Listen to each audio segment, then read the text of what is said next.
ती curiosity manage करण्याचे दोन गोष्टी आहेत. एक तर मी आहे ना, काळजी करू नका, होईल अशी एक आशावादी क्युरिओसिटी की जशी कधीच मान्य होत नाही ती. आता ते म्हणालात ना, ती लालसा राहिले की ज्या काय एस्पिरेशन्स असतात, तर प्रोजेक्ट आणि प्रकल्प ह्याच्यामध्ये सुद्धा किती सुंदर शब्द आहे बघा.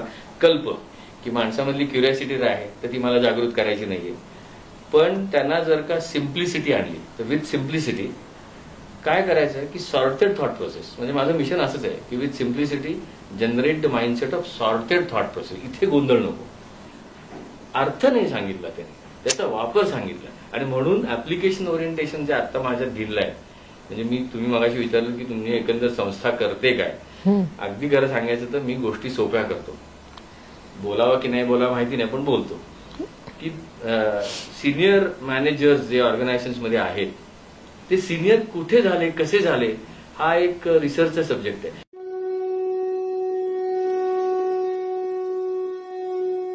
नमस्कार. आज भारतामध्ये जागोजागी मोटिवेशनल स्पीकर निर्माण झालेले आहेत. किंबहुना ती काळाची गरज आहे असं म्हटलं तरी चुकीचं होणार नाही. जी शिक्षण पद्धती आपण वापरतोय किंवा निर्माण गेलेली आहे ती माणसाला उदात्तीकरण देत नाही, यशस्वी बनण्यासाठी वाट देखील देत नाही.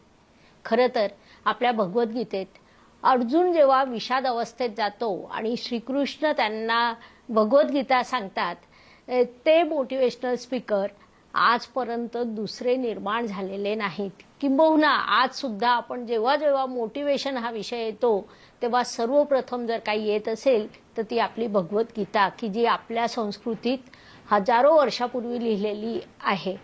आपली संस्कृती, तिचं महत्त्व हे इथे कुठेतरी अधोरेखित होतं की आजही माणूस जेव्हा जेव्हा संकटात सापडतो तेव्हा त्याला आजची शिक्षण पद्धती नव्हे तर भारतीय संस्कृतीतील हजारो वर्षापूर्वी निर्माण केलेली भगवद्गीता उपयुक्त ठरते. मी हे सगळं तुम्हाला का सांगते? आपलं चॅनल ज्योतिषशास्त्राचं. पण आज आपल्याकडे प्रचंड महत्त्वाचे अतिथी आलेले आहेत. खरं तर नियमाप्रमाणे मी अतिथीची ओळख करून द्यायला हवी, परंतु अतिथी अत्यंत तज्ज्ञ आहेत त्यांच्या क्षेत्रात. ते ज्ञानी आहेत आणि त्यांची ओळख आपण त्यांच्याकडूनच घेणार आहोत. आपण सर्वप्रथम आपल्या अतिथींचं स्वागत करू. सर नमस्कार. आमच्या श्री ज्योतिष संशोधन केंद्राच्या ॲस्ट्रोगुरू डॉक्टर ज्योती जोशी या चॅनलवर हार्दिक स्वागत. आपलं चॅनल ॲस्ट्रोलॉजीशी रिलेटेड आहे, परंतु आपण विविध प्रकारे आपल्या प्रेक्षकांना जास्तीत जास्त ज्ञान देण्याचा प्रयत्न करतो. आणि तुमचा व्हिडिओ माझ्या पाहण्यात आला आणि मला असं वाटलं की तुम्हाला नक्की बोलवायला हवं, आणि तुम्ही पण पटकन आमच्या विनंतीला मान देऊन लगेचच आलात, त्याबद्दल धन्यवाद. पहिलाच प्रश्न विचारते, आपण आपली ओळख डीजी म्हणून का करून देतात?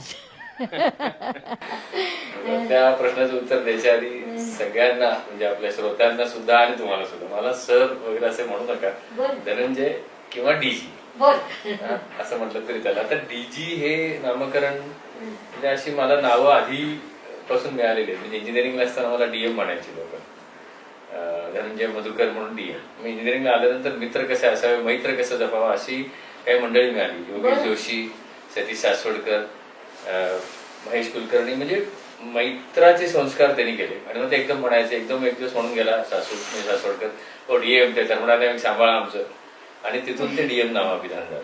मग त्यानंतर मर्सिडीज बेन्झ मध्ये काम करत होतो 95-98. 1-2 महिने CBU म्हणजे कम्प्लिटली बिल्टअप युनिट्स इम्पोर्टसाठी. मग त्याला फॅक्स वगैरे चालायचे, फोन चालायचे. ते धनंजय गोखले हे फार त्यांच्या दृष्टीने कठीण नाव होत होतं. आणि मग 3-4 व्हेरिएशन आली माझ्या नावाची. मग शेवटी त्यांना म्हणतं बाबा धनंजय डी आणि जी पर गोखले, तिथे ते डीजी आलं. मग ग्रीसमध्ये होतो 98 ते 2000 प्रोजेक्ट मॅनेजमेंट ऑफिस सेटअपसाठी. माझी जी काउंटर पार्ट होती इझाबेल, आणि बाजूचे ग्रीक होते, आणि मी ज्यांना रिपोर्ट करत होतो ते लेन स्टॅनले, ब्रिटिशर होता. मजा आली, खूप शिकण्यासारखं आहे. माणसं खूप सुंदर मिळाली मला, सुरेख, म्हणजे जाता येता असं शिकण्यासारखं मिळालं. मग त्यांना मी सांगितलं, ते इतके वेगवेगळे नावाने मला हाक मारायचं. मग एक दिवस मी सांगितलं, बघा माझं नाव धनंजय गोखले, मग डीजी. तिथून ते सुरू झालं. आणि या नावाला म्हणजे नावाला चित्र, म्हणजे आवाजाला चित्र हे मिळालं 2012 साली. 2001 साली मी माझं काम सुरू केलं, तसं आता जे करतोय ते. आणि माझा मित्र आहे अमित बाचल, त्यांनी मला गिफ्ट दिली. ते गिफ्ट कशी द्यावी हे या लोकांकडनं शिकावं. अच्छा. त्यांनी त्या DG चा लोगो, DG म्हणजे कुठे दाखवू तुम्हाला मी, इथे हा जो आहे ना लोगो, हा बघा, हा DG, हा, आणि तिथून त्यांनी तो लोगो तयार केला, अप्रतिम लोगो तयार झाला, आणि तिथून ते दृश्य स्वरूपात आलं, आणि त्यामुळे लोक म्हणायला लागले. त्यामुळे नाव मी दिलं या एकाच कारणासाठी, बोलण्यासाठी सोपं जावं म्हणून, आणि नंतर त्याचा आधुनिक उपयोग सांगतो गंमत. बरं. मग आता हे लोक श्रोते काय वेगळे असं बोलतात की नाही, मग अरे तुरे कसं करू, आणि मला स्वतःला कोणी मला आवजाव केलेलं म्हणजे लिटल बिट अनकम्फर्टेबल. मग नाही असं कसं करू, म्हणलं मग DG म्हणा, मग त्या G मध्ये तुम्हाला जे हवं ते येईल. अच्छा. असं करत ते DG पर्यंत आलेलं गणित आहे. खूपच छान. म्हणजे मित्राने दिलेली भेट किती उत्तम असू शकते ते या लोगोवरून दिसतंय, आणि त्याच्यात त्यांची कलात्मकता सुद्धा खूप सुंदर आहे, वादच नाही. सर, तुम्ही जवळपास 24 देशांमध्ये प्रकल्प व्यवस्थापनाचं काम केलेलं आहे, त्याबद्दल काय सांगाल? फिरण्याची हौस आहे असं काही नाही, ऑनेस्टली सांगायचं झालं नाहीये. दुसऱ्या देशात जाऊन स्थायिक व्हावं हे कधी मनात आलं नाही, आजही नाही. पण ते व्हायचं असलं की व्हायचं असतं. 98 साली ग्रीस हा माझा पहिला देश, आणि मग म्हणजे मी सांगताना गमतीत सांगतो सुद्धा की शिकागो टू मेलबर्न अशी रेख काढली, जे काही झालं ते काय नाही झालं, फक्त बाबा साऊथ आफ्रिका नाही झालं आणि रशिया नाही झालं. बरं. या देशांमध्ये मला गमती एक दोन सांगतो, पण या देशांमध्ये साम्य काय दिसलं तर माणूस दिसला. अच्छा. हा, म्हणजे माणसाचं रडणं तेच, माणसाचं हसणं तेच. आणि आपण आता ज्योतिषशास्त्रावर बोलतोय म्हणून मला हे नक्की सांगावं असं वाटतं की सातत्याने मला एक दिसत राहतं की जो कोण माझ्या आजूबाजूला माणूस आहे तो असं क्युरिओसिटीने भरलेला आहे. नक्कीच. आणि वी टेक द बर्थ, माझं असं मत आहे, मला अजून अनुभव नाही येतो, पण जन्म हा क्युरिओसिटीचा आउटपुट आहे असं मला नेहमी वाटत आलं की I am curious, therefore I take the birth. म्हणजे मी पुढच्या अनुभवात जायला मी क्युरियस आहे, अनुभवात जायला क्युरियस आहे. एक दिवस ही बॉडी पडते आणि दुसऱ्या अनुभवात जायला मी क्युरियस आहे. ही क्युरिओसिटी सगळीकडे दिसली. माझं जे काम आहे प्रकल्प व्यवस्थापनाचं, हे क्युरिओसिटी मॅनेजमेंटचाच उद्योग आहे. अच्छा. माणसाला मॅनेज करायचं असेल तर त्यातली क्युरिओसिटी ही सगळीकडे दिसली. मग त्यात काही चांगले अनुभव आले. म्हणजे गंमत सांगायची झाली तर मी याच्यात सौदी अरेबियामध्ये होतो, रियाद, अरब नॅशनल बँकेचं काम चाललेलं होतं. CIO त्यांचा कामाला होतं, म्हणजे माझ्या ट्रेनिंगला होता. आता ट्रेनिंग म्हणजे माझं ट्रेनिंग असं नसतं, दंगा असतो सगळा, दंगा असतो. म्हणजे या शिका मजा करा, फेल फास्ट हे प्रिन्सिपल आहे की तू पटापटा चुका कर आणि त्यातनं शिकत जा. आणि तो मनुष्य काही दिवस त्या एक्सपेरिमेंटल लॅबोरेटरीमध्ये होता. मला असं वाटलं होतं CIO आहे, मोठ्या पदावर आहे, त्यावेळेला ही मोठ्या पदावरची माणसं असं म्हणतात की मला येत असेल, पण तो मनुष्य 6 दिवस होता. आणि मग त्यांनी 7व्या दिवशी सांगितलं DG you be here. You be हिअरचा अर्थ काय बाबा? नाही म्हणे तू आता इथेच थांब, जा घरी परत, पण ये 2 वर्षांनी वगैरे, असं 2 वर्षासाठी ये. मग मला ते नाही म्हणायचं होतं. पण कशी गंमत येते बघा, म्हणजे प्रेम जडलं तर कसं होतं. आता त्या माणसाची फक्त 5 दिवसासाठी ओळख होती, पण भावासारखं झालं ते सगळं. त्याला आता नाही कसं म्हणायचं. मग मी माझ्या डोक्याला जे कळत होतं ते आपले एक्सक्युजेस देत होतो. त्याला म्हटलं माझे आई बाबा घरी आहेत, दर महिन्यात त्यांना घेऊन येऊ इकडे, नाही तर तू जा. नाही अरे माझा मुलगा शाळेत जातोय, त्यांनी अशी 2 pamphlet Sangli, the best schools in Riyadh. तर म्हटलं माझी बायको एका शाळेत शिकवते, या स्कूलमधली कुठली सांग. म्हणजे एकही एक्सक्यूज सोडायला तयार नव्हता. म्हणजे ही जी माणसं भेटायला लागली ना तिथे, तसं मग त्याला शांतपणे सांगितलं की माझा जो म्हणजे एक छंद अजून एक आहे की सायकोलॉजिकल टाईप्स ओळखायचे माणसांचे, त्यामुळे कनेक्ट होता येतं, पटकन कम्फर्ट देता येतो. तो असा होता INFP म्हणूया आपण त्याला, की त्याला ओपन माइंडसेट हवा होता, लोकांची काळजी करणाऱ्यातला होता आणि इंट्युटिव्ह मेंटॅलिटीचा होता. आणि मी त्याच्या अपोजिट आहे थोडासा. अच्छा. तो माझ्या एक मैत्रीण होती प्रीती परांजपेतीची ओळख घेतली. म्हटलं हे बघ, ह्याला नाही म्हणायचं, पण माझं नाही म्हणणं त्याचा पचनी पडणार नाही. तुझं नाही म्हणणं तुम्हाला पाठव, ईमेल पाठव, कंट्रोल-C कंट्रोल-V करून मी पाठवून देईन. तर ही असे अनेक अनुभव तिथे आले की लोक मिळायला लागली, सापडतात लोक. आता 2 फरक काय जाणवलं तेवढं फक्त सांगतो की या प्रकल्प व्यवस्थापनात आहे म्हणून ती क्युरिओसिटी मॅनेज करण्याचे 2 गोष्टी आहेत. एक तर मी आहे ना, काळजी करू नका, होईल, अशी एक आशावादी क्युरिओसिटी की जशी कधीच मान्य होत नाही ती. आणि दुसरी अशी असते की मी कागद लिहिलाय, पेन्सिल केलेली आहे, व्यवस्थित शेड्यूल मांडलाय.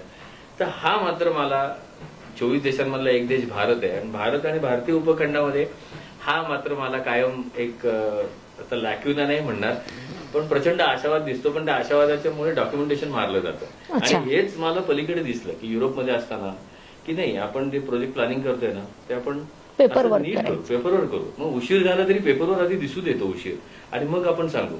या 2 गोष्टी मला त्या अशा खूप जाणवत गेलं. तशा भरपूर किस्से आहेत शिकागो मधले आहेत, काही पण आता माणूस पाहिला, माणसाची क्युरिओसिटी पाहिली आणि क्युरिओसिटी समवण्याच्या अनेक गोष्टी पाहिल्या, एक सिस्टमॅटिक अप्रोच पाहिला, एक असिस्टमॅटिक अप्रोच पाहिला. बरोबर आहे. आपण जेवढी माणसं पाहत जातो तेवढं डेव्हलप होत जातो.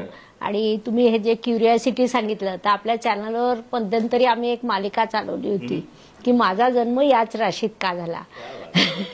तर त्याच्या कारण परंपरेमध्ये हा विषय आमचा हायलाईट झाला होता की पहिल्या जन्मातल्या ज्या काही संकल्पना, इच्छा, योजना आणि ज्ञान घेण्याची लालसा राहिलेली असते ती नेक्स्ट जन्मात आपल्याला मिळते. तर खूपच छान. शेवटी माणूस महत्वाचा, माणसाची माणुसकी महत्वाची आणि त्याचं प्रेझेंटेशन खूप महत्वाचं. ग्रेट.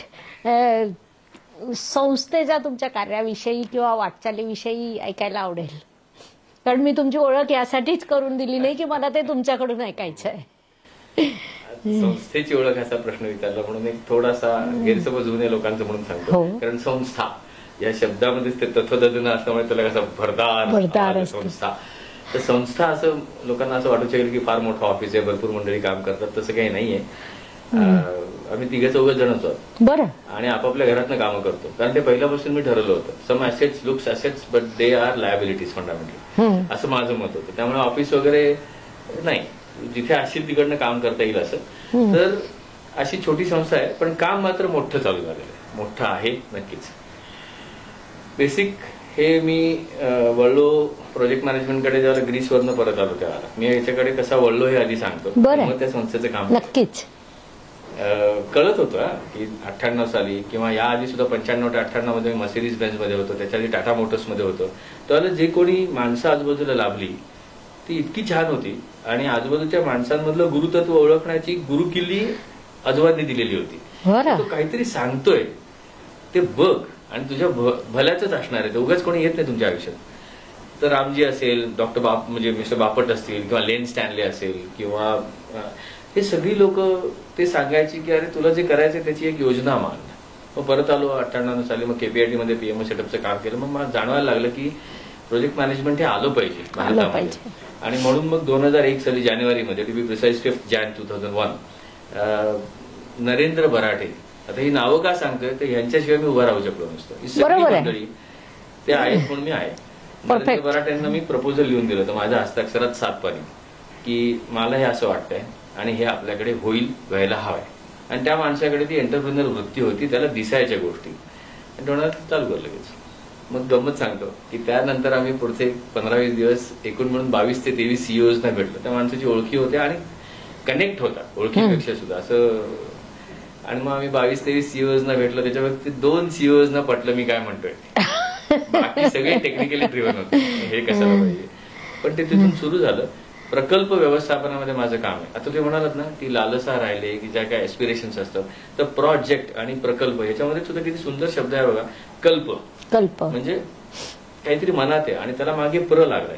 म्हणजे जिथे लागतो तिथे गती येते. प्रकल्प म्हणजे कल्पला गती दिली की तो प्रकल्प किंवा प्रोजेक्ट. म्हणजे फिजिक्सचे जे विद्यार्थी असतील त्यांना कळेल की इट्स अ ट्रॅजेक्टाईल मोशन, कुठून तरी सुरू होतं आणि कुठेतरी जाऊन थांबतं.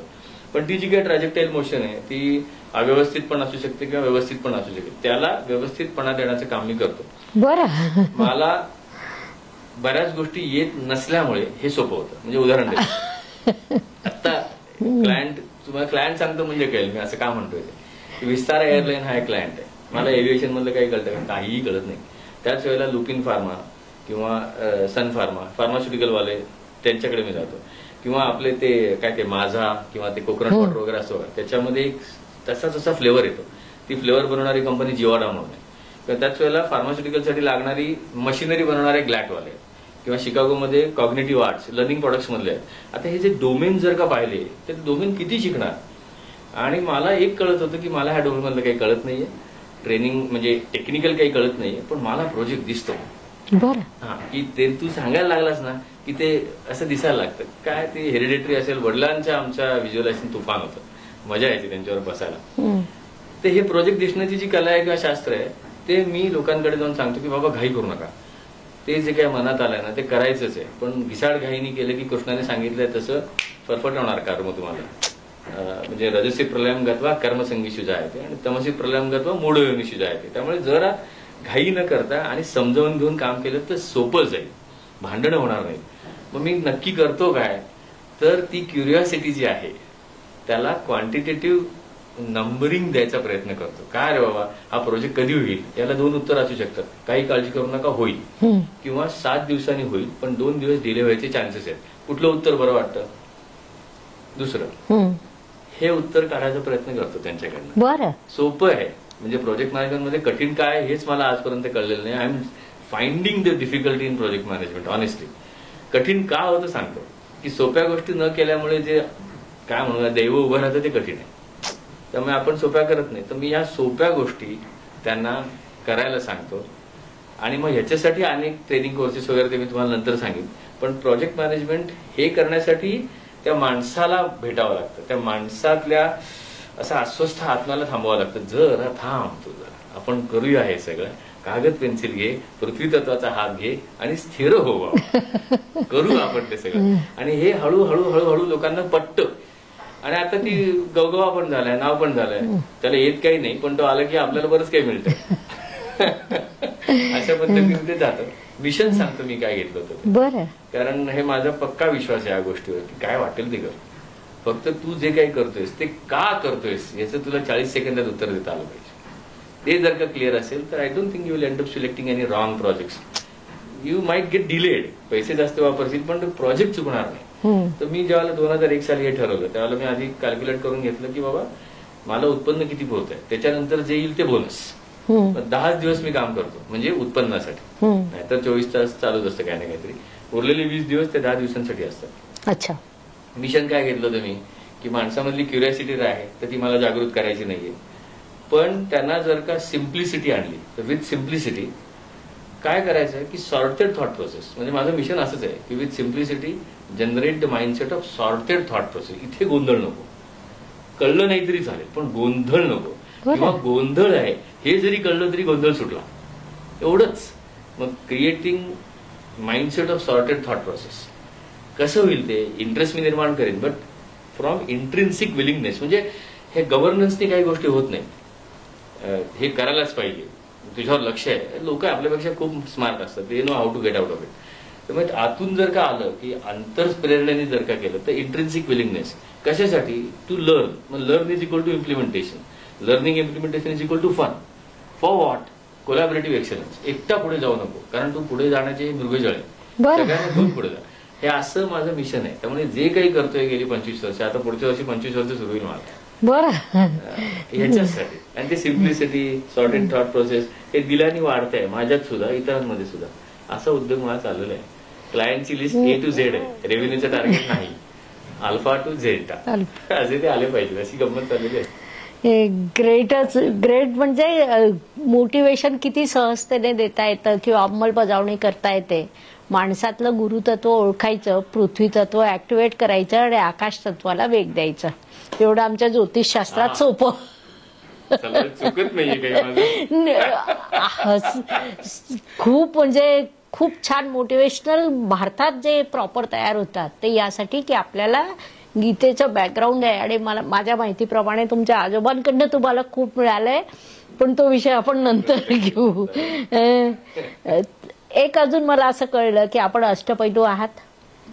हार्मोनियम, शास्त्रीय संगीत, भाषण करणं अशा अनेक कला तुमच्यात आहेत.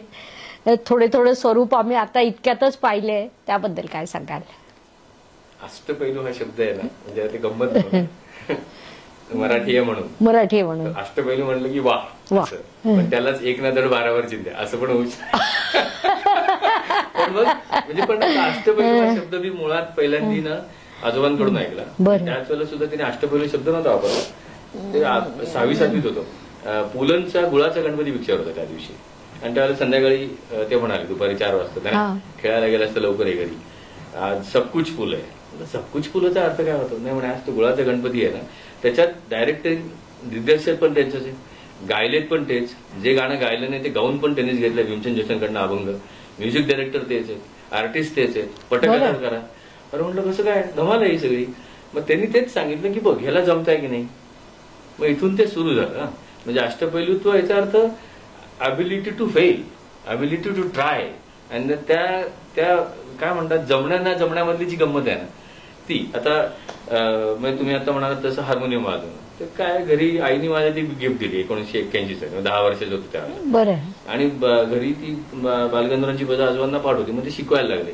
आणि मग ते तेच म्हणायचे, ताण जमली नाही तर कंटाळ करू नको, तिची मजा घे. मग ही जी हॉबी हा शब्द वापरलात ना, आता ऑनेस्टली सांगतो तुम्हाला, या प्रश्नाच्या आधी तुम्ही माझ्या व्यवसायाबद्दल विचारलं. माझा व्यवसाय ही माझा छंद आहे. क्या बात आहे. आणि हॉबी हे म्हणजे मी नेहमी म्हणतो जसं की हॉबीचं प्रोफेशन झालं तर पंचित येऊ शकेल, पण प्रोफेशन हॉबी सारखं करता आलं तर गंमत आहे. त्यामुळे माझं हॉबी, आता हॉबी अजून तुम्ही म्हणालात तशी हार्मोनियम वाजवणं आहे, ठीक आहे.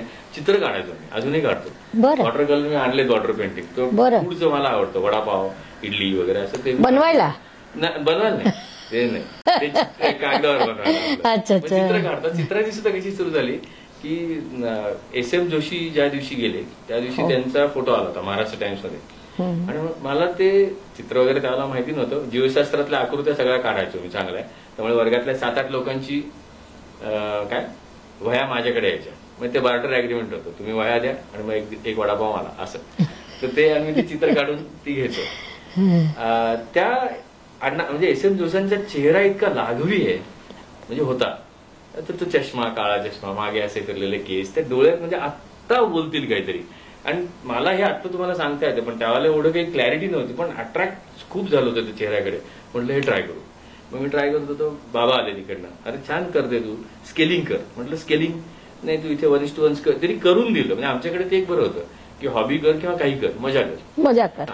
त्यांनी ते 1x1 स्क्वेअर काढून दिला आणि मग इकडे त्यांनी 2x2 म्हणजे हे बरोबर दुप्पट चित्र होईल. आता म्हणे तुला काय काढावं असं वाटतं. म्हटलं चष्मा काढ, चष्मा. म्हणजे त्यांनी मॉड्युलरायझेशन करून दिलं. ह्या जी हॉबीतली गंमत आहे ना सगळी, की त्यामुळे काय म्हणायचं, करून पाहणं हा माझा मित्र झाला. माझा ट्रेनिंग ही हॉबी आहे. म्हणजे का सांगतो तुम्हाला, हे परफॉर्मिंग आर्ट आहे ट्रेनिंग. कारण हे नाटक लिहायचं असतं, एखाद्या गोष्टीचे जेव्हा फॅसिलिटेट करत असतो तर माझा एक तयार झालेला असतो, पण त्या नाटकातली पात्र पार्टिसिपंट असतात आणि त्यांचे संवाद ठरलेले नसतात. त्यामुळे त्यांना आपल्यासारखं बोलायला लावून पुढे घेऊन जायचं असतं. ती अशामुळे त्या हॉबीज निर्माण झाल्या. करून पहा. आता ChatGPT आणि जेमिनी आलाय गुगलचं.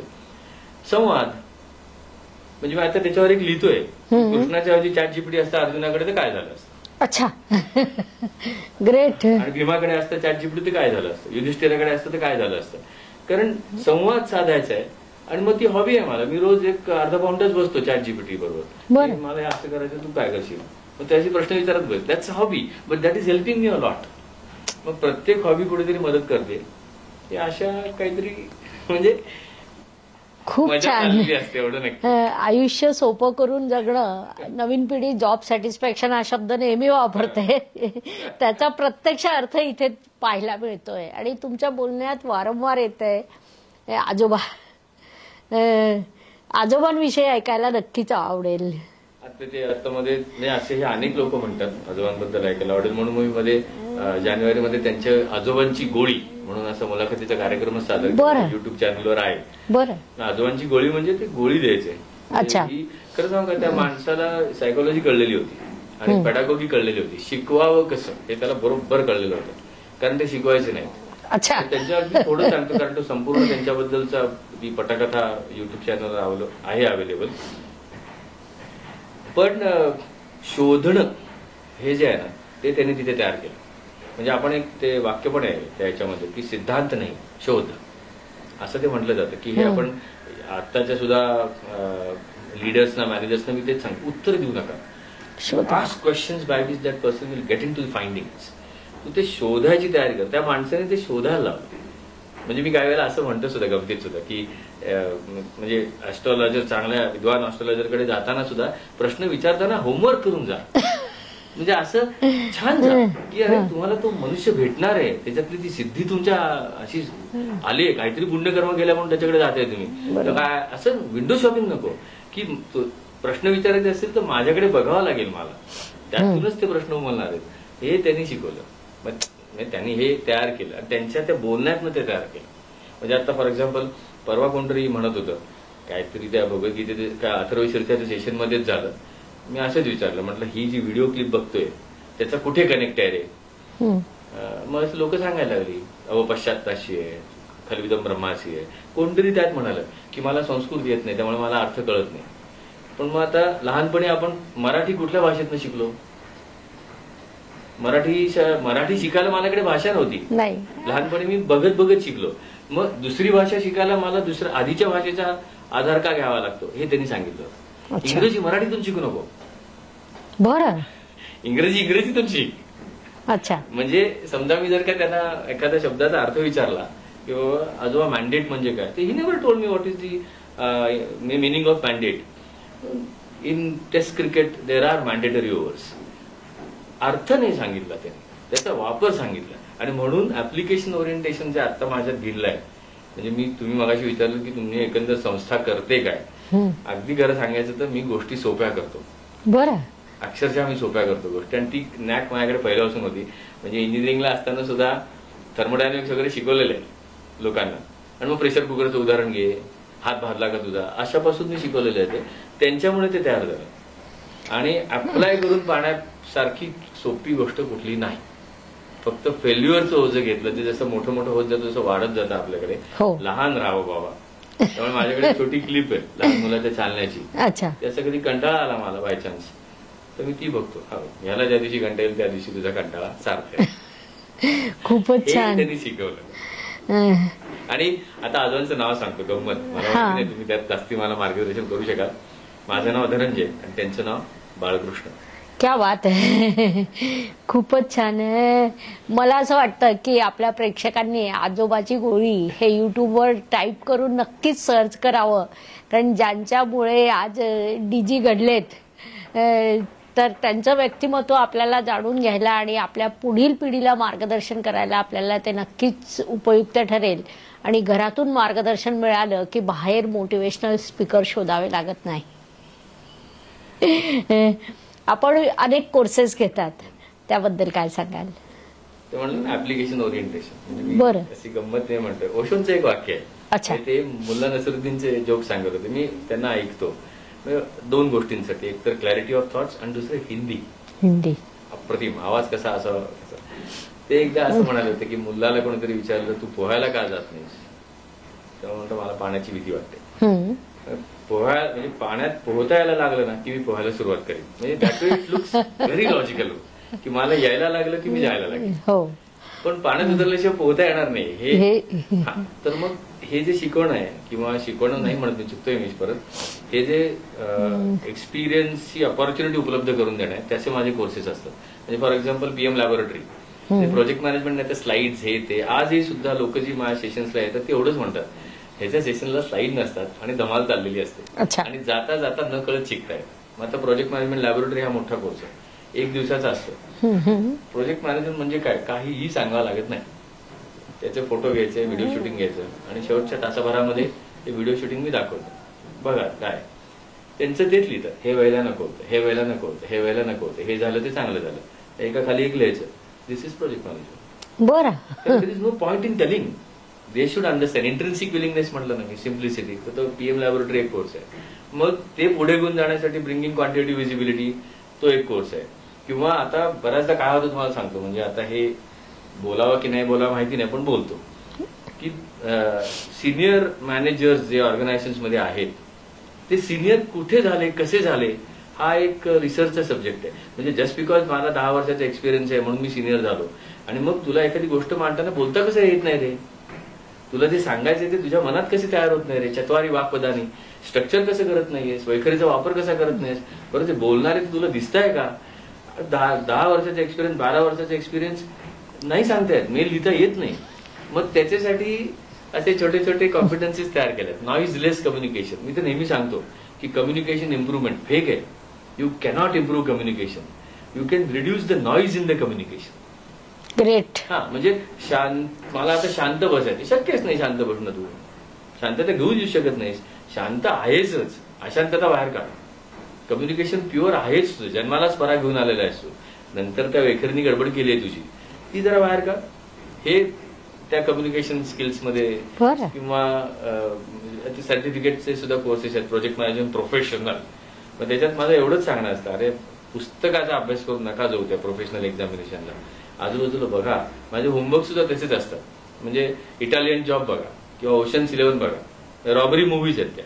रॉबरी मूव्हीज सारखं मूव्ही नाही प्रोजेक्ट मॅनेजमेंट शिकायला. कारण रॉबरीचं एक प्रिन्सिपल आहे, दाऊ शॅल नॉट गेट कॉट. बरं, पकडलास की पकडलास, न पकडता तुला जे हवंय ते घाल. मग त्याच्यासाठी त्यांचं जे प्लॅनिंग चालतं ते आपल्याकडे आणू ना आपण. चोरी करायची की नाही की पुढचा उद्योग आहे, पण ते प्लॅनिंग माझ्याकडे येऊ दे. मग अशा गोष्टींनी करत असतं. मग आता हे ट्रेनिंगमध्ये बलुतेदार हा सुद्धा प्रकार आहे. म्हणजे इंटरव्ह्यूज घेतो मी. कारण अनेक लोकांचं असं एक म्हणणं असतं, हे आमच्या इंडस्ट्रीत काही उपयोगाचं नाही. म्हणजे प्रत्येकाला असं वाटतं की माझा प्रॉब्लेम युनिक आहे, but underline statement is all problems are common. फक्त माझा युनिक आहे कारण तो माझा आहे म्हणून. मग त्यांना ते कळायला लागतं की अरे दीनानाथ मंगेशकरचे डॉक्टर केळकरांनी हा मुद्दा सांगितलाय, विनीत कुलकर्णी अंपायरने हा मुद्दा सांगितलाय, मग माझ्याशी हा कनेक्ट आहे. मग तो एक प्रोग्राम आहे, सेफ सर्टिफिकेशन्स आहे, हँड होल्डिंग आहे की हात धरून द्यावा लागतं काही वेळेला प्रोजेक्ट मॅनेजरला. कारण एखाद्याला करायचं असतं, पण भिजलो तर पडलो तर मी पण पडतो तुझ्याबरोबर, असं करत करत जायचं. किंवा रिव्ह्यू मीटिंग्स कशा घ्यायच्या. आता एक शेवटचं सांगतो की बऱ्याच ऑर्गनायझेशन्समध्ये आजकाल विचारत नाहीस तू काय करतो, कारण ते नाव आधी गेलेलं आहे की चमत्कार झाल्यामुळे नमस्कार मिळतात सध्या. पण नाहीतर पूर्वी लोक विचारायचे की तू नक्की करणार आहेस काय. मग मी एवढंच सांगायचो की तुमच्या रिव्ह्यू मीटिंग्स मी 9 मिनिटावर आणून देतो. आज सगळीकडे सगळ्या कॉर्पोरेट क्षेत्रामध्ये मीटिंगमध्ये प्रचंड वेळ जातो. कॉर्पोरेट असं नाही, कुठेही. त्या मीटिंग्स कशा कमी करायच्या. आणि मीटिंग म्हणजे क्युरिओसिटीची भांडणं म्हणजे मीटिंग. मी ती जर का क्युरिओसिटी आणली तर मीटिंग्स, त्याची अक्षरशः मी रिहर्सल घेतो लोकांकडनं. मीटिंग आहे ना उद्या, प्रोजेक्ट रिव्ह्यू मीटिंग, रिहर्सल कर. असे ते प्रोग्राम्स आहेत.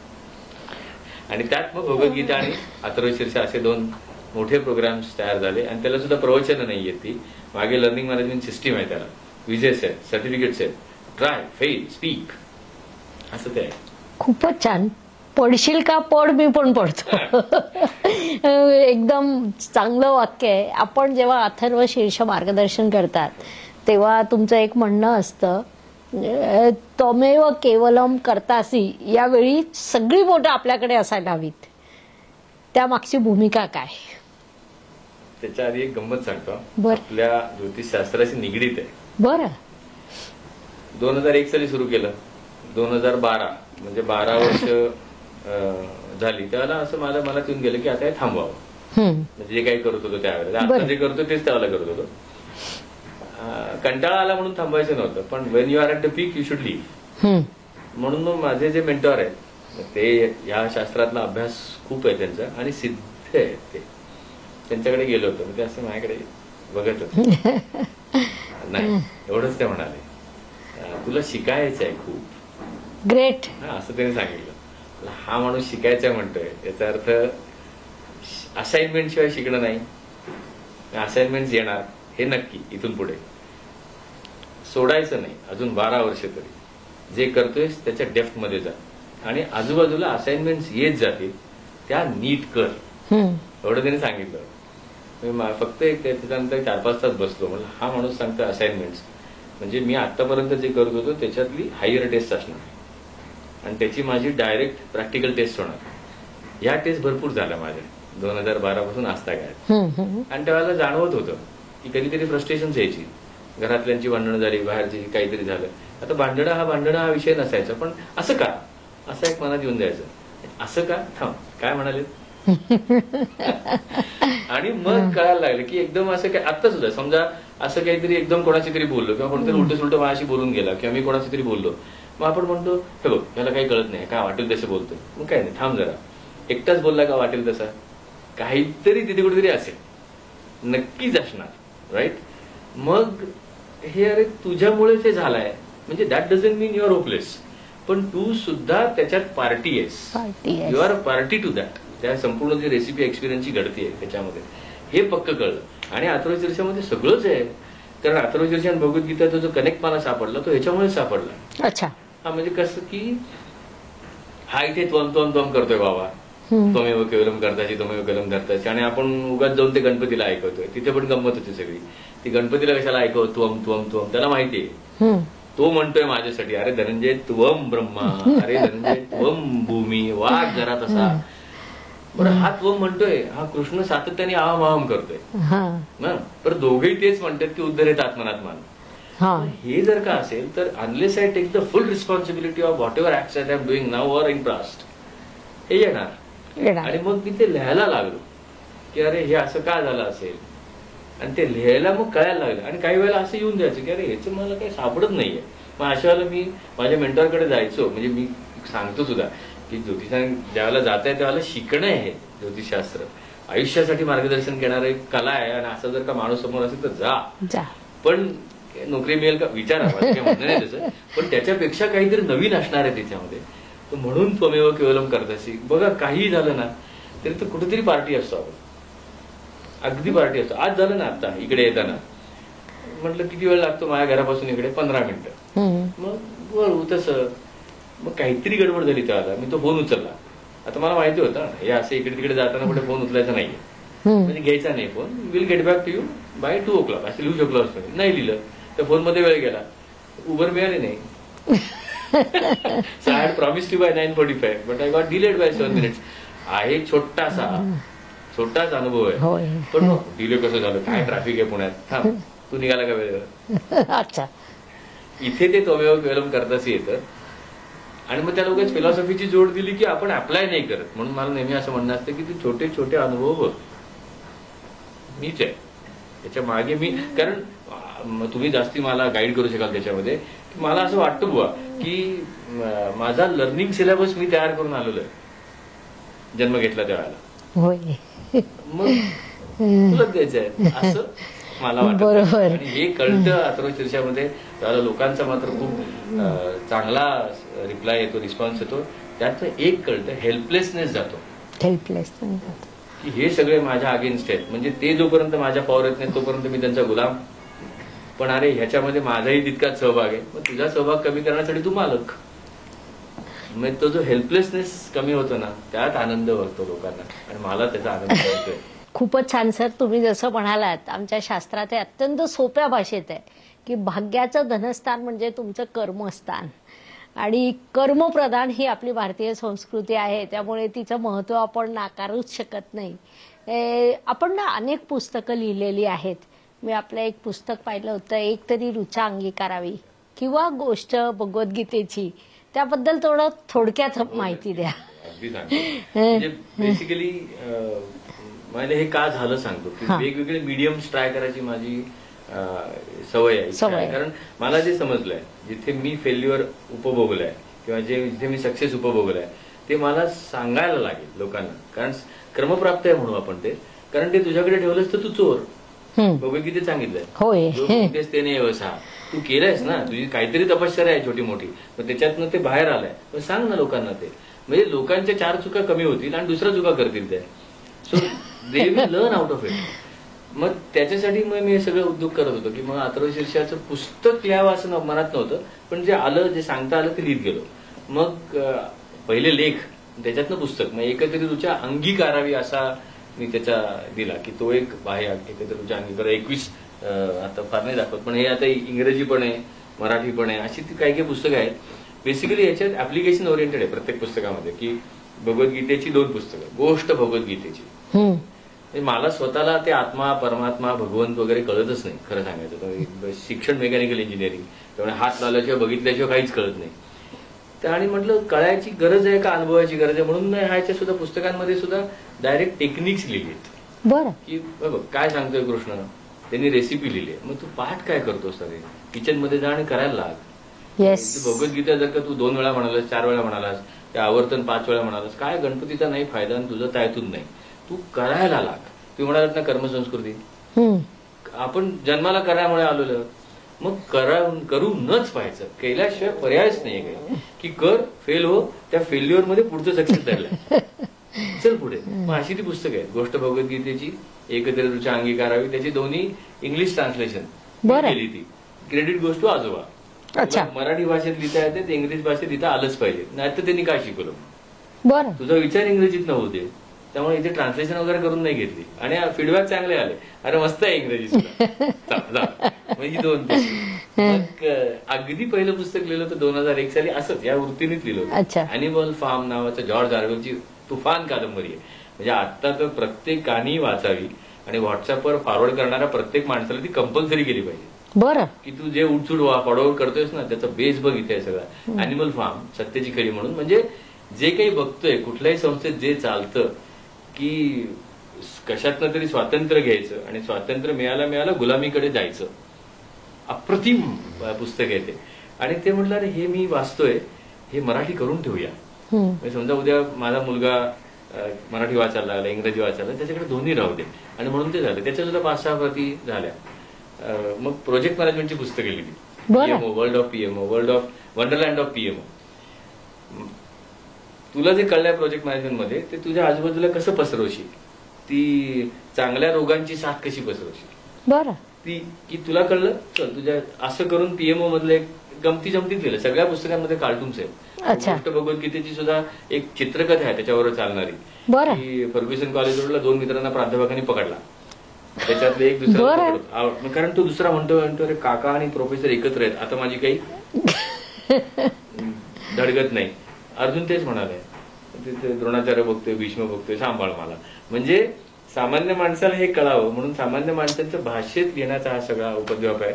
आणि सांगायला मनापासून आवडतं की ह्याची 2री एडिशन, ह्याची 5वी एडिशन, त्याची 3री एडिशन, कुठेही मोठं मार्केटिंग वगैरे काहीच नाही, खरंच नाहीये. पण people say it's wonderful and they tell somebody else की इट्स वंडरफुल. खूपच छान. मलाही असं वाटायला लागलं की गोष्ट भगवद्गीतेची लगेचच वाचायला घ्यावं. आणि ज्यांना ते वाचायला कंटाळा येत असेल तर त्यांच्यासाठी ऑडिओ बुक तयार करून ठेवलंय. कारण ही मगाशी प्रश्न विचारला त्यातली एक राहिली, ती आता पटकन सांगतो. वाचायची आवड आहे. आवड वाचायची म्हणजे मोठ्यांदी वाचायची आवड आहे मला. दिवसभरात 10-15 मिनिटं तरी मी असं मोठ्यांदी वाचतो. बरं. हा, असं मोठ्यांदी वाचायचं. मग ती सवय लागली आजोबांना पेपर वाचून दाखवण्यामुळे. ते पेपर वाचून दाखवायचे. ते कुठलेही पेपर टाकायचे समोर, कधी हिंदू, कधी महाराष्ट्र टाइम्स, कधी वाच. आणि मग वाचायला लागलं की नीट नाही झालं की ते म्हणायचं अरे धन्या मला समजावं म्हणून तू वाचतोयस की नाही, मग तू बोलतो तसं वाच. मग तिथून ती सवय लागली की वाक्य पूर्ण बघायची सवय लागली, पूर्ण 5 सेंटीमीटर 6 सेंटीमीटर, आणि त्याची भावना समजायला लागला त्या. मग मी अजूनही ती प्रॅक्टिस करतो. ती छंदच आहे माझा. कुठलं तरी पुस्तक घ्यायचं आणि मोठ्याने वाचायचं. म्हणून त्यामुळे ही सगळी पुस्तकं ऑडिओ करून ठेवली. आणि त्या छंदाचा पुन्हा उपयोग झाला. ज्या स्टुडिओमध्ये माझं रेकॉर्डिंग होतं, ऑडिओ म्हणजे रेकॉर्डिस्ट आणि साऊंड इंजिनियर दोघांची अप्रिशिएशन येतं की जिथे आम्हाला वाटतं ना की परत घेऊ तिथे तुम्ही थांबता आणि सांगता परत घे. आणि 1 टेक होतं. तर ही ह्याच्यासाठी तयार करून ठेवलेली आहेत. ऑडिओ व्हिडिओ पुस्तकं आहेत, जाऊ देतो लोकांपर्यंत. होय, गरज आहे ती. आजच्या काळाची सगळ्यात मोठी गरज आहे. 21व्या शतकात युवा पिढी प्रचंड संघर्ष करते आणि त्यामुळे त्यांची ती बेसिक गरज आहे. तुमच्या बोलण्यात नेहमीच विषय येतो अर्जुन आणि कृष्ण हे 2 रूपक म्हणून येतात आणि त्यांच्यातील संवाद तुम्ही स्वसंवाद म्हणून बोलता. त्याबद्दल काय सांगाल? नक्की सांगेन की म्हणजे आपण नेहमी म्हणतो बघा की मला लोकांशी बोलता येत नाही, मला लोकांशी बोलता येत नाही असं लोक अनेक म्हणतात. पण त्या लोकांशी बोलता येत नाही मध्ये आपण नेहमी एक विसरून जातो की स्वतःशी बोलता येत नाही मला. की बघा आता साधारणतः म्हणजे अथर्व शीर्षामध्ये सुद्धा की अवश्रोतारम अवदातारम म्हणजे त्या ज्या क्रिया सांगितल्या अथर्व शीर्षामध्ये की तू जगायला आल्यानंतर कुठल्या क्रिया करशील 6: श्रोता, वक्ता, दाता, धाता, अनुचानम, शिष्यम. बोलणं, ऐकणं, देणं, घेणं आणि शिकवणं. ह्याच्या पलीकडे आयुष्य नाहीये. मग जर का मी बोलत असेल, कित्येकदा बोलून जातो बघा आपण, आयुष्यपत आता उशीर होणार, आलं दिला. म्हणजे तू जे बोलतोय शब्द आहे, शब्द आकाशात जाणार आणि शब्दाची एनर्जी होणार. मग जर का मग मला सकारात्मक व्हायचंय, सकारात्मक कसा होणार सकारात्मक? तुझं थॉट प्रोसेस नकारात्मक आहे तिथे. मग ते जे बोललं जातं तर मग मी नेहमी म्हणतो की स्वतःशी स्वतः कसं बोलावं. मी माझ्याशी जे बोलतो ते बाहेर ते येऊ शकणार नाही. मग त्याचं डेमॉन्स्ट्रेशन कुठे आहे? स्वसंवादाचं उत्तम डेमॉन्स्ट्रेशन भगवद्गीता आहे. अनेकदा मी म्हणतोच असं की माझ्याशी माझा स्वसंवाद कसा व्हावा. तो कृष्ण अर्जुनाशी जसा बोललाय किंवा अर्जुन कृष्ण जसा बोललाय तसा, म्हणजे अर्जुनाच्या सगळ्या भावना स्वतः येऊ देत की फार मला जमणार नाही पासून ते कृष्णावर आरोप करण्यापर्यंत, पण ते येऊ देत. पण त्याच वेळेला कृष्णाचे सुद्धा बोलणं तिथे येऊ देत. मग हा जो स्वसंवाद झाला ना ते हे रूपक आहे. म्हणजे आता भगवद्गीता खरी झाली का, हेच झाली का, तेच झाली का, ह्या भानगडीत मी पडतच नाही, कधीच नाही पडलेलं की भगवद्गीता नक्की कधी कुठल्या दिवशी लिहिली गेली. कारण हा प्रश्न मी जर का आजोबांना विचारला असताना तर त्यांचं उत्तर उलटं आलं असतं. मला समजा ह्या प्रश्नाचं उत्तर तुला मिळालं तर त्याचा उपयोग काय करशील सांग. मी काय करणार उपयोग? भगवद्गीता कुठल्या दिवशी सांगितले ते बंद प्रश्न असले, काय सांगितलंय ते बघ. आणि कृष्णासारखं तू तुझ्याशी बोलू शकतोस का? अर्जुनासारखं तू प्रामाणिक राहून सांगू शकतोस का? अर्जुना इतकं प्रामाणिक राहणं जरी जमलं ना 1-2 जन्मामध्ये तर कृष्ण शोधायची वेळच येणार नाही. We are so dishonest with our self sometimes. तर बोल ना. आणि म्हणून मग सप्रेशन, डिप्रेशन, डिजेक्शन आणि सुसाईड. व्हा अर्जुन एक दिवस बघा. कारण अर्जुनाने सुसाईड बोललेलाच आहे. अर्जुन भगवद्गीतेत 2दा सांगितलं अर्जुनाने. म्हणजे एतांना हंतुम इच्छामी घनतोपी मधुसूदन, की ह्यांना मारायचं नाही, मी मारला गेलो तरी चालेल. त्या मुलाधार हल्लं होतं त्याचं, त्यामुळे तो जाणारच सुसाईडच्या वाट्याला. मी हे ओपनली सांगू शकतो का मला स्वतःला, की मला सुसाईडचे मनात विचार येत आहेत?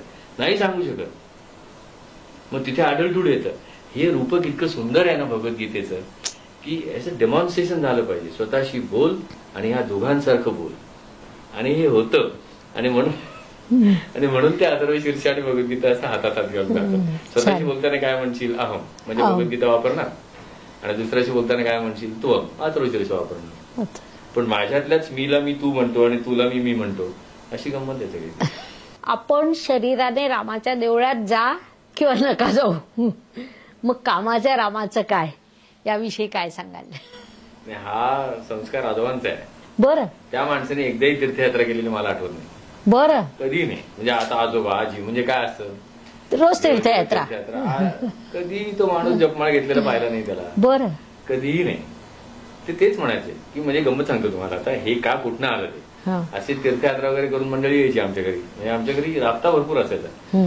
आणि बरं ते जी मंडळी यायची आमचे नातेवाईक वगैरे त्यांना माहिती होतं, दादा एका दुसरा प्रश्न विचारल्याशिवाय सोडणार. ते नेहमी विचारायचे की गेला स्वा छान झाला, आधी, आत्ता, जाळताना आणि आल्यानंतर काय फरक झाला तुझ्या? क्या बात आहे. आणि ते स्पष्ट विचारायचे. लाईन मध्ये किती रुपये दिलेस? कशाला गेलास? घरी बस, त्यापेक्षा शांत बस. त्यामुळे ते जे होतं ना, की काय होतं गंमत सांगतो. म्हणजे ह्याच्यावर माझं अनेकदा लोकांशी बोलणं होतं की सगुण भक्ती आणि निर्गुण भक्ती, की सगुण भक्तीसाठी देवळ आहेत. पण मी त्यांना ते उदाहरण पण सांगतो की मी ज्यावेळेला एअरपोर्टला जातो त्यावेळेला एअरपोर्टवर अनेक साईन्स आहेत की वॉटर कूलरची आहे, टॉयलेटची आहे, रेस्टरूमची आहे, लॉन्चची आहे.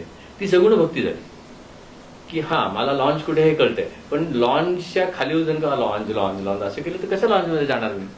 तर जे देऊळ आहे तिथे, म्हणजे हे माझे विचार आहेत ना, हे तिथे देऊळ आहे, गणपतीची मूर्ती आहे. तू गणपतीच्या मूर्तीला जातोस, काय करतो नक्की तिकडे जाऊन? वेळ फुकट घालवतोस असं माझं मत आहे.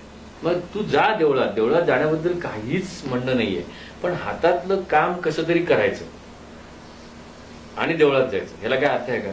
त्याचं उत्तम उदाहरण देतो. म्हणजे खूप वर्षापूर्वीच आणि रोज घडतंय. एकदा असं ट्रेनिंग प्रोग्राम सुरू होता आणि त्यावेळेला अण्णा हजारांची प्रोटेस्ट होता. पुण्यातच चालला होता तो. बरं. ते काय भ्रष्टाचार विरोधी. भ्रष्टाचार. आमच्या ट्रेनिंग प्रोग्राम मध्ये काय होते उत्साही लोक की आज लवकर सोडता येईल का? म्हटलं काय, कधी म्हणशील का ब्रेक घेऊ, करणार काय नाही. त्या अण्णा हजारांच्या प्रोटेस्ट मध्ये जायचं. वा म्हटलं फॅन्टॅस्टिक. म्हटलं कशा चाललाय अण्णा हजारांचा प्रोटेस्ट चाललाय कशासाठी? नाही भ्रष्टाचार मुक्त जीवन. फॅन्टॅस्टिक. म्हटलं तुम्ही एकदम भ्रष्टाचार मुक्त आहात का? नाही म्हणे आम्ही कधीही लाच घेतलेली नाही. म्हटलं लाचेचा आणि भ्रष्टाचाराला काय संबंध? की पैशाची लाच हे अत्यंत खालच्या दर्जाचा भ्रष्टाचार आहे असं कसं म्हणतोस तू? म्हटलं तुम्ही सगळे प्रोजेक्ट मॅनेजर्स. म्हटलं तुम्ही प्रोजेक्ट करताय मग आपण असं करू, 15 मिनिटांनी तुम्हाला सोडतो मी. त्या 15 मिनिटांमध्ये तुझ्या प्रोजेक्टचे शेड्यूल मला दाखव आणि तुझ्या प्रोजेक्टचे स्टेटस दे. त्याच्यासाठी 7 मिनिटं देतो. 7 मिनिटापेक्षा जास्त वेळ लागतो याचा अर्थ तुला माहिती नाही. नाही म्हणे अजून ते तयार नाही. म्हटलं मागच्या 4 दिवसापूर्वीचं असेल. नाही ते 4 दिवसापूर्वीचं पण तयार नाही. म्हटलं हा भ्रष्टाचार नाही करत झाला. म्हटलं तुझ्या मंडळी तिथे जातील आणि तेच होईल. मग रामाच्या देवळात जाणं किंवा कृष्णाच्या देवळात जाणं, त्या रामाच्या देवळात जायचं आणि भाऊबंदकीचे खटले टाकायचे.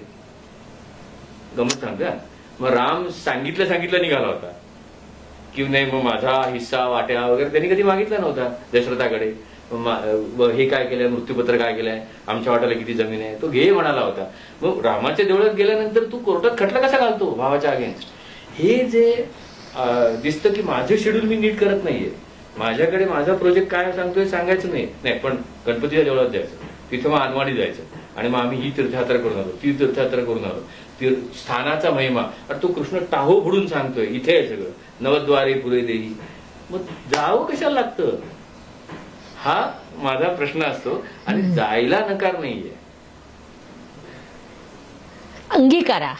सेम अगदी म्हणजे खूप छान उदाहरण दिलं की जर प्रत्येकाने असा राम अंगीकारला की पहिल्या दिवशी वातावरण होतं, आज त्याचा राज्याभिषेक होणार आहे, दुसऱ्या दिवशी त्याला वनवासात पाठवलं जातं, आणि दोन्ही गोष्टी तो त्याच प्लॅटफॉर्मने सहजतेने घेतो आणि तो वनवासात जातो म्हणून रामाचा भगवान राम होऊन परत येतो.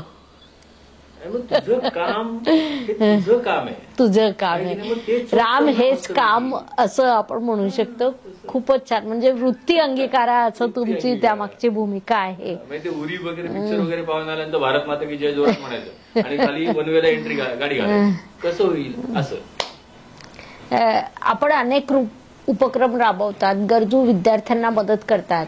त्यांना मदत करण्याची कुणाची इच्छा असली तर त्यासाठी नेमकं माध्यम कसं? हो, ते सांगतो. खरं सांगायचं तर मी मदत काही करत नाही, आय एम जस्ट मीडिएटर. बरं. याची 2-3 लोकांना क्रेडिट जातं. ऑलमोस्ट सगळ्या गोष्टींचं क्रेडिट कोणतरी दुसऱ्याकडे आहे. कारण म्हणजे कसं होतं सांगतो की ही दान देणं किंवा दान देणं हे चुकीचे शब्द आहे की अरे तुझ्याकडे आहे ना मग पास कर. म्हणजे आजोबांनी आमच्या त्यांना किती ते पेन्शन मिळायचं, ते 50 रुपये पण नव्हतं, पण त्याच्यातले त्यांनी त्यावेळेला 1000 रुपये मुंबईमधल्या मराठी उत्तम असणाऱ्या विद्यार्थ्याला बक्षीस म्हणून द्यायचे. मग तिथून आई बाबा आजी हे देण्याची वृत्ती होती. मग तसेच मला माझे मावस भाऊ आहे संतोष प्रभाकर जोशी आणि नेहा संतोष जोशी, त्याची वहीन म्हणजे त्याची बायको. तर मी नेहमी सांगतो गंमत म्हणून, आता देवरुखला राहतात ते, आणि मी पुरुष असून सुद्धा मला माहेरपणाचं सुख मिळतं देवरुखला जाऊन. बरं. सरळ सांगतो लोकांना, कुठे चाललं, माहेरी चाललेलं आहे देवरुखला. त्या दोघांनी मला माणूस पाहायला शिकवला, म्हणजे अजून हे चकचकीत केलं. तर त्या दोघांचं असं दर झालं आता 2012 पासून 14 पासून चाललंय. अरे धनंजय, ह्या 4 जण आहेत, त्यांना आपल्याला शिकवायचंय असं. मग ज्यावेळेला 12 साली हे सगळं झालं त्यावेळेला मी हेच ठरवलं होतं की प्रोजेक्ट मॅनेजमेंट हा व्यवसाय आहे, रेव्हेन्यूचा आहे, त्याच्यातनं टेक्नॉलॉजी खरेदी केली जाते, जे काय असेल ते. पण हे अथर्वशीर्ष, भगवद्गीता, ही पुस्तकं, व्हिडिओ सिरीज, त्याच्यातनं जे येईल ते तिथे गेलं पाहिजे. त्यामुळे म्हणून मी आता काय सांगते, कारण माझं दान नाहीये, अनेक श्रोतृवर्गांनी ते भरपूर घेतलेलं आहे. आजपर्यंत जवळजवळ 15-16 लाखाची त्याची विक्री झालेली आहे. ते जायचं कुठे? कारण कृष्णाने देऊन दिले एसओपी, देणार असेल तर ह्या चेक करून दे. मला वेळ कुठे आता, किंवा वेळ कुठे म्हणण्यापेक्षा तेवढी व्हॅलिडेशन पॉवर पाहिजे आपल्याकडे. तर ती नेहा जोशी आणि संतोष जोशी असे विद्यार्थी बरोबर निवडतात आणि विद्यार्थ्यांना नाही जाते, त्यांच्या इन्स्टिट्यूटला जातात. बरं. आणि काय माहिती नाही मला, तुम्ही त्याच्यात सांगा की पहिली 9, 10, 12 वर्ष मी तिला सांगितलं होतं, आजही सांगितलं की हे कुठून येतं सांगायचं नाही आणि त्यांची नावं मला सांगायची नाही. पण आता मागच्या वर्षी अचानक 15-20 विद्यार्थी भेटले, सगळ्या गर्ल चाइल्ड आहेत, काहीतरी असू शकेल त्याच्या मागे. पण इतका आनंद झाला त्यावेळेला की अरे 5वी पासून ही शिकते, अरे आज आता सीएच्या इंटर्न देते, ही 10वी पासून आपल्याकडे शिकायला लागली, आज मायक्रोबायोलॉजीमध्ये जाते. इतकं मजा वाटतं त्याच्यामध्ये. आणि त्याच्यासाठी काही नाही, ट्रस्ट वगैरे काही नाहीये माझा, की वाटलं तर अमाऊंट माझ्या अकाउंटला द्या, फक्त अमाऊंट मी घेणार नाही, की मला अमाऊंट नको, ह्याच्या अगेन्स्ट त्याची ही पुस्तकं घ्या, व्हिडिओ सिरीज घ्या, कारण अमाऊंट उचलून कोणी देईल तसं नको. म्हणून ते मी ट्रान्झॅक्शन ठेवलं की हे पुस्तक घ्या, तुम्ही वाचा, अजून 4 लोकांना द्या, आणि मग तुम्हाला जे वाटेल ते इथे द्या. असं ते आहे. समाधान त्यातून खूप मोठं मिळतं. आणि तेच जे समाधान असतं की आपण ज्या मुलीला 5वी पासून शिकवायला सुरुवात केली आणि आज ती सीए होते, ते आपण कोणत्याच शब्दांमध्ये व्यक्त करू शकत नाही, रुपयांमध्ये मोजू शकत नाही. जर शालेय शिक्षणामध्ये भगवद्गीता, रामायण यांचा समावेश झाला, महाभारत, तर नेमका काय प्रभाव मिळेल आपल्याला? प्रश्न पुन्हा रिपीट करतो आणि त्याचं उत्तर देतो. चालेल. आजच्या शालेय शिक्षणामध्ये जर का भगवद्गीता, रामायण यांचा आविर्भाव झाला, अंतर्भाव झाला तर काय होईल? स्पष्ट उत्तर देतो, थोडंसं रफ जाईल. आजच्या शालेय पद्धतीमध्ये जर का त्यांचा अंतर्भाव झाला तर बट्ट्या बोळ होईल. आहे ती परिस्थिती बरी, कारण गाळलेल्या जागा भरा, मल्टिपल चॉईस क्वेश्चन्स, 12 मार्काला भगवद्गीता, 7 मार्काला अथर्वशीर्ष, 4 मार्काला रामायण, याच्या पलीकडे जाणार नाही. त्यातून विध्वंसक कृत्य होऊ शकते की त्याला रंग दिले जातील. कारण आपल्याकडे मानवी म्हणजे काय म्हणूया त्याला, त्याच्यापेक्षा रंग हा फार महत्वाचा होतोय. आणि रंगासाठी भगवद्गीता किंवा मार्कांसाठी भगवद्गीता शाळेच्या ह्याच्यात गेली तर त्याचा वट्ट्याबोळ होईल. मग आता ह्याला उत्तर वेगळं देतो मी की भगवद्गीता, रामायण, अथर्वशीर्ष शालेय जीवनापासून शिकवण्यासाठी शालेय शिक्षण पद्धती कशी बदलावी लागेल त्याचं उत्तर मी नक्की देतो. शालेय शिक्षण पद्धतीमध्ये जर का भगवद्गीतेमध्ये जर का त्याला सांगितलं गेलं की कृष्ण आणि अर्जुनाला उपदेश केला, तर मी लहान मुलगा असेल तर मी बघणार पण नाही त्याच्याकडे, बिकॉज आय एम ऑनेस्ट. कारण मला नाही आता शिकायचं. मी फ्रस्ट्रेटेड झालेलो नाहीये माझ्या लहानपणामध्ये ना, की लहानपणी फ्रस्ट्रेट होऊच शकत नाही कोणी. तर लहानपणी जर का मी फ्रस्ट्रेट झालो नसेल तर काय किंमत आहे मला अर्जुनाच्या आणि कृष्णाच्या बोलण्याची? शक्यच नाही. मोठेपणी त्याची किंमत कळायला लागते, पण ती किंमत कळेपर्यंत आपण ते तत्वज्ञान म्हणून ते कुठेतरी टाकून दिलेलं असतं, त्याला ते गंधफूल नको ते चाललेलं असतं सगळं. पण लहानपणी जर का ते सांगायचं असेल तर त्याला कसं सांगेन की काय रे बाबा तुला एखादा विषय आवडतो का, आवडत नाही का, आणि गणित अजिबात आवडत नाही मला, पण काय येतं मनात तुझ्या, हे नसलं तरी चालेल, एक्झाम नाही दिली तरी चालेल, असंच बोललाय अर्जुन. अच्छा. मग तू सांग मला, तुला एखादा विषय आवडतो का? मला भूगोल आवडतो. मग इकडे हा जो विद्यार्थी आहे ना त्याला भूगोल अजिबात आवडत नाही, तू काय सांगशील त्याला? अरे असं आहे, अरे तसं आहे, हेच सांगितलंय कृष्णाने. हे जोपर्यंत आपण सांगत नाही ना तोपर्यंत की स्वतःला जे कळलं नाही ते दुसऱ्यांच्या खांद्यावर बंदूक अडवून गोळ्या मारण्याची उद्योग आहे. कुठलं तत्वज्ञान भगवद्गीतेमध्ये? It's just a process, it's such a wonderful process that how to live the life. आता अगदी ऑनेस्टली सांगतो याच्यामध्ये की अनेकांना भगवद्गीतेचा अभिमान असतो का, कारण त्यांनी काही केलेलं नाही त्याच्यातलं. खरं सांगतो मी, अशा लोकांना विचारतो सुद्धा, काय रे तुला तुझ्या दातांचा अभिमान आहे का, तुझ्या पायांचा अभिमान आहे का, तुझ्या कानांचा अभिमान आहे का? नाही, त्याच्या कशाला अभिमान आहे? कारण तू वापरतोयस. जी गोष्ट वापरली जाते त्यामध्ये अभिमान वगैरे येतच नाही. It become so natural. जोपर्यंत आपल्या राष्ट्रामध्ये भगवद्गीतेचा अभिमान धरणारी मंडळी आहे तोपर्यंत भगवद्गीता जाणारच नाही रूट्स मध्ये. मला भगवद्गीता आली आहे अंगात, पायासारखी भगवद्गीता वापरतोय, हातासारखी भगवद्गीता वापरतोय, डोळ्यांसारखी भगवद्गीता वापरतोय. So I am not even aware that I am making use of all this organs. ज्या लेवलला भगवद्गीता पोहोचायची असेल तर ह्या इथे पोहोचली पाहिजे ती, की तू जसा चिडून आता आईला बोललास ना उलट सुलट, तसंच 6व्या अध्यायात अर्जुन बोललाय. हे तस्याहम न पश्यामी चंचलत्व अतिथिसराम. काय वाटेल ते सांगतोस, तुझं ठीक आहे, तुझ्याकडे हे काय होणार नाही, असं अर्जुन बोललाय. हे त्या लेवलला जाऊन ज्याला सांगितलं जाईल ना त्यावेळेला ती खरी होईल भगवद्गीता. पण आजच्या शिक्षण भगवद्गीतेत न आलेलीच बरी. आजची शिक्षण पद्धती हा खरं तर खूप मोठा विषय आहे, किंवा इंग्रजांनी जर सगळ्यात मोठं काही नुकसान केलं असेल तर ही शिक्षण पद्धती दिली. मुलाखतीत कधी नाही म्हणू नये, इंग्रजांनी अजिबात नुकसान केलं नाही. इंग्रज आपण ती स्वीकारली. माझं पुढचं वाक्य तेच होतं की सगळ्यात मोठं नुकसान झालं असेल तर ते या पद्धतीत झालं आणि आपण ती स्वीकारली, ही आपली सगळ्यात मोठी चूक झाली. खरं तर आपल्याकडे जे संस्कार लहानपणापासून होते, म्हणजे आज भगवद्गीता झालं किंवा श्रीकृष्ण अर्जुन याच्यातील संवाद झालं, ते घराघरात प्रत्येक घरात सुरू असायचे आणि तेवढ्याच सहजतेने शिकवल्या जायचे. मग मधल्या काळात हा प्रकार बाजूला पडला, म्हणजे आपण त्यांच्या इन्फ्लुएन्समध्ये आलो आणि म्हणून तो आजचा आपला विषय नाही, आपण आता नाही घेऊयात. आता आपण आपलं पुढच्या विषयाकडे जाऊ की तुम्ही हे छान जे ज्ञान देतात ते खूप महत्वपूर्ण आहे. ते ज्ञान जर सर्वांना मिळालं तर ते तुमचं स्पर्धक बनतील अशी काही.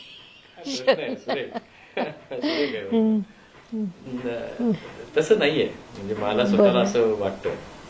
म्हणजे हा आता तुम्ही फक्त हे सेशन्स घेतायत, कोर्सेस घेतायत असेल.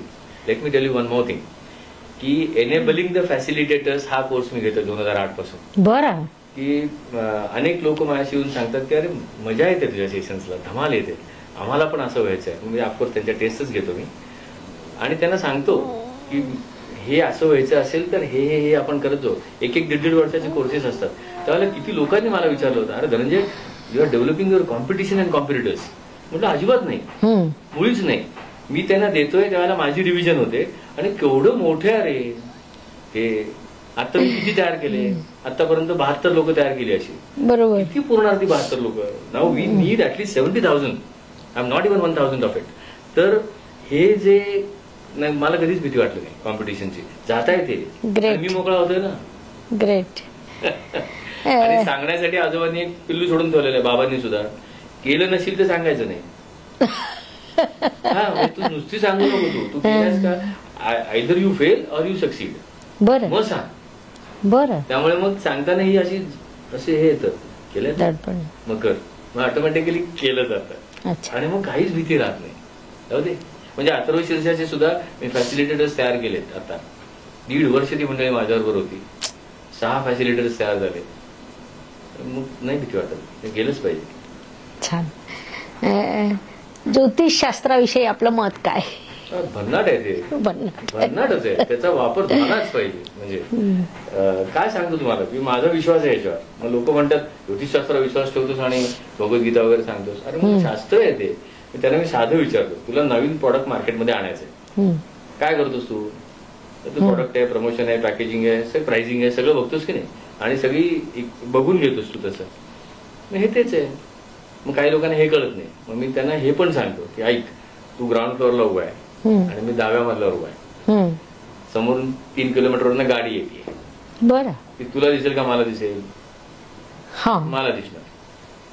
मग तुला जर का ती गाडी पाहायची असेल तर either you have to come to this state or you need to call me. Are you seeing something coming to me? मग तो तिथे आहे. ज्योतिषशास्त्र म्हणजे एलिव्हेशन आहे की तू 2 किलोमीटर जे बघतोय ते शास्त्र तुला 10 किलोमीटर दाखवू शकतं. पण ती गाडी येते त्याच्यानंतर तू तिथे उभं राहायचं, बाजूला जायचं, तुझं तू ठरव. अजूनही मी ते उदाहरण देतो की पाऊस पडणार आहे हे सांगेल ज्योतिषशास्त्र. मग भिजायचं, छत्री घ्यायची ते तू ठरव. मग आणि आहेच उपयोग. आणि हे शास्त्र आलंच पाहिजे बाहेर, कारण every science is empirical science including economics. Even this is empirical science आहे. केवढा डाटा आहे आपल्याकडे. फक्त तो जो ग्राहक आहे त्या ग्राहकाला सुद्धा एज्युकेट करायची गरज आहे, आणि जो सर्व्हिस प्रोव्हायडर आहे त्याला सुद्धा एज्युकेट करायची गरज आहे. आउट ऑफ फोमो हे शास्त्र होणार नाही असं मला वाटतं. म्हणजे फिअर ऑफ मिसिंग आउटनी होणार नाही. पण माझा प्रचंड विश्वास आहे याच्यावर. काय विश्वास आहे तर माझ्यापेक्षा वरच्या हाईटनी कोणतरी समोरचं एन्व्हायरमेंट बघतोय आणि मला सांगतोय की असं येणार आहे. मग ह्याच्यावर आपला असतो की नाही विश्वास की हे चक्रीवादळ येऊ शकेल, कारण माझ्यापेक्षा जास्त उंचीवर कोणतरी सॅटेलाइट आहेत ते बघतायत ना. तसंच हे शास्त्र आहे, पॅरामीटर्स आहेत सगळे, आणि वापर झालाच पाहिजे याचा. आपल्या भल्यासाठी येते. आतमध्ये शांतता व्हावी म्हणून शास्त्र आहे, बाहेर एक्सलन्स व्हा म्हणून शास्त्र आहे. खूपच छान सर, खूपच छान. प्रत्येक शास्त्र हे दृष्टी द्यायला असतं, आणि त्यासाठीच आमच्या संस्थेने सुद्धा ठरवलेलं आहे की हर घर ज्योतिष, घर घर ज्योतिष, हर घर ज्योतिष हे ब्रीद वाक्य घेऊन आमची संस्था आणि आमची सगळी टीम कार्य करते. आणि याच उद्देशाने की आपलं जे पारंपरिक शास्त्र आहे ते प्रत्येक घरात पोहोचावं आणि त्याचा उपयोग व्हावा. कधी सांगा, खरंच आहे, आवश्यक आहे. सर आता रॅपिड फायर प्रश्न, पटकन उत्तर द्यायचा विचार करायचा नाही. आणि थोडक्यात राजकारणात जाण्याची संधी मिळाली तर कोणत्या पक्षात जाल? नाही जाणार कुठल्या पक्षामध्ये, खरंच नाही. बरं, आवडता राजकीय नेता? नाही, कोणी नाही. कोणीच नाही? कोणीच नाही. राजकीय नेता झाल्यामुळे नाही, त्याच्या आधी आवडायचे. बरं, आवडता अभिनेता किंवा अभिनेत्री? अमिताभ बच्चन. अच्छा, आणि अभिनेत्री? नाही असं. बरं, तुमच्या आयुष्यातील एखादा अविस्मरणीय क्षण? हो अगदी. 12वीच्या शेवटच्या परीक्षेला जाताना हे बोट तुटलं होतं माझं पूर्ण. बरं. आणि तसंच ते परीक्षा दिली. म्हटलं हे राहू दे, बघू आपण. ते होती तेवढी कॅपॅसिटी. बरं, याच्याकडे बघता आलं मला तुटलेलं आहे. त्या एक्झामिनरने असं ठेवलं होतं बाजूला असं लावून. पण म्हटलं द्यायची आहे परीक्षा. त्यामुळे मग 98 मिळाले. मग मी सांगतो 2 मार्क ह्याच्यामुळे गेलेले आहेत. पण त्यांनी धाडस येतं पुढे सुद्धा. अरे असं झालंय, चल. कर्मप्रधान वृत्ती वाढते. राग आला तर काय करता? पूर्वी बोलायचो, चिडचिड करायचो. काही वेळेला चिडचिड म्हणजे एक नक्की सांगतो की व्यक्तीवर कधीच रागवलं नाही आजपर्यंत. टचवूड माणसावर कधीच राग नाही आला, त्याच्या कृतीवर राग येतो. मग आता काही वेळेला असं करतो की लिहून काढ काय झालं ते, जस्ट लुक बॅक, रेट्रोस्पेक्ट. ते होतं. आणि मग सॉरी म्हणायचं, समजा काही उलट सुलट झालं असेल तर. तेवढं करतो मी. तुमच्या आयुष्यात अशी एखादी व्यक्ती आली असेल की जिची खूप आठवण येते आणि जी आज आपल्यात नाही, अशी व्यक्ती जर तुमच्या समोर आली तर तुम्ही काय बोलाल? बाबांशी बोलीन मी. कारण बाबांचं शांत असणं जे होतं ना, असून नसणं, ते खूप होतं. म्हणजे मला ते अजूनही त्यांना मी कायम सांगतो. ते असताना सुद्धा आणि गेल्यानंतर सुद्धा मी त्यांना तेच सांगतो की तुमच्या हातातलं काम व्हायला आवडेल मला. तुम्ही जेव्हा हार करायचं त्यावेळेला फुलं व्हायला आवडतं. तर दोऱ्यातनं सुई होता, सुईतनं दोरा होता त्यावेळेला दोरा व्हायचं आवडतं. एखादं पत्र लिहिता त्यावेळेला तसं कुठेतरी मला काम जमलं तर मला आवडेल. तुमच्या हातून तुमचा स्पर्श कामाचा खरा कर्मयोगी होता तो. क्या बात आहे. आमच्या ॲस्ट्रोगुरू डॉक्टर ज्योती जोशी या चॅनलवरून प्रेक्षकांना काय संदेश द्याल? मी म्हटलं तसं की ज्योतिष दोघांनाही देईन, म्हणजे ऑनेस्टली की प्रोफेशनल्स आणि कस्टमर्स दोघांना सुद्धा, की प्रोफेशनल्सनी सुद्धा त्या माणसाची सक्षमता वाढवण्याचा जर का प्रयत्न केला तर ते शास्त्र म्हणून पुढे उदयाला येईल. आणि जे लोक काही जातात ज्योतिषांकडे त्याला मी एवढंच सांगेन की बरं नाहीचं झालं की डॉक्टरकडे जाण्याची जी वृत्ती आहे ती बंद करायला लागेल.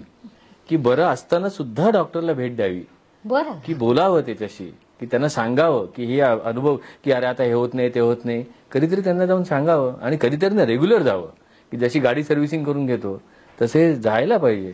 की you have to ask that professional की 3 महिन्यांनी मी एकदा येत जाऊ का, प्रश्न असेल किंवा नसेल, पण माझे मागचे अनुभव तुम्हाला सांगायचे आहेत. त्यांच्याकडे तो डॉक्युमेंटेशन होतं, तुझं लक्ष जातं, असं मी नक्की सांगेन. ग्रेट. 2 पैकी एक पर्याय निवडावा. भगवद्गीता की रामायण? भगवद्गीता. मराठी की संस्कृत? मराठी. आजोबा की बहीण? आजोबा. यूट्यूब की फेसबुक? यूट्यूब. पत्नी की मुलं? मुलं. बरं. पैसा की समाधान? समाधान. श्रीकृष्ण की श्रीराम? श्रीकृष्ण. बीजेपी की काँग्रेस? कोणीच नाही. भारत की इंडिया? दोन्ही. धनश्रीताई लेले की रोहिणीताई परांजपे? नाही, म्हणजे दोन्ही आपापल्या जागी? हा, म्हणजे कोणीच नाही. बरं. उद्धव ठाकरे की राज ठाकरे? नाही, जवळपास पण नाही. राजकीय व्यक्ती तुम्हाला नको असतात. आता आपण थांबूया. धमाल मजा आली. मोटिवेशनल म्हणजे नेमकं काय किंवा मोटिवेशन कसं करावं हे आपल्याला आज एका वेगळ्या दृष्टीने शिकायला मिळालं. आणि निश्चितच आज सर तुम्ही आलात आणि आमच्या प्रेक्षकांना जे मार्गदर्शन केलं ते बहुमोल आहे. त्याबद्दल आपले खूप खूप आभार. प्रेक्षकांना मी सांगेल की तुम्हाला सुद्धा अनेक प्रश्न पडले असतील. मी माझ्या मनातले प्रश्न विचारले. तुम्हाला प्रश्न पडले असतील तर तुम्ही कमेंट सेक्शनमध्ये विचारा. ज्या दिवशी तुमचे 1000 प्रश्न सुरू होतील मी सरांना पुन्हा आमंत्रित करेन. सरांचा मोबाईल नंबर डिस्क्रिप्शन बॉक्समध्ये दिलेला असेल. कृपया मला पर्सनली फोन किंवा मेसेज करू नका. डिस्क्रिप्शन बॉक्समध्ये सरांचा नंबर दिलेला असेल, त्यांची वेबसाईटची लिंक दिलेली असेल तर तिथे तुम्ही संपर्क करावा, म्हणजे तुम्हाला सुद्धा हे ज्ञान मिळवता येईल. धन्यवाद. शुभम भवतु. जय ज्योतिष. नमस्कार. शास्त्राचा अभ्यास करण्यासाठी माझी मराठीतून 11, हिंदीतून 2 अशी पुस्तकं प्रकाशित झाली आहेत. विशेष बाब म्हणजे मी स्वतः संशोधित केलेली ज्योती जोशी पद्धती अर्थात जे पद्धती या विषयावर स्वतंत्र ग्रंथ उपलब्ध आहे. त्याचा देखील लाभ घ्यावा. यूट्यूबची कार्यप्रणाली ही मुख्यतः लाईक, शेअर आणि सबस्क्राईबवर चालते. Please like, share and subscribe the channel. धन्यवाद. शुभम भवतु. जय ज्योतिष.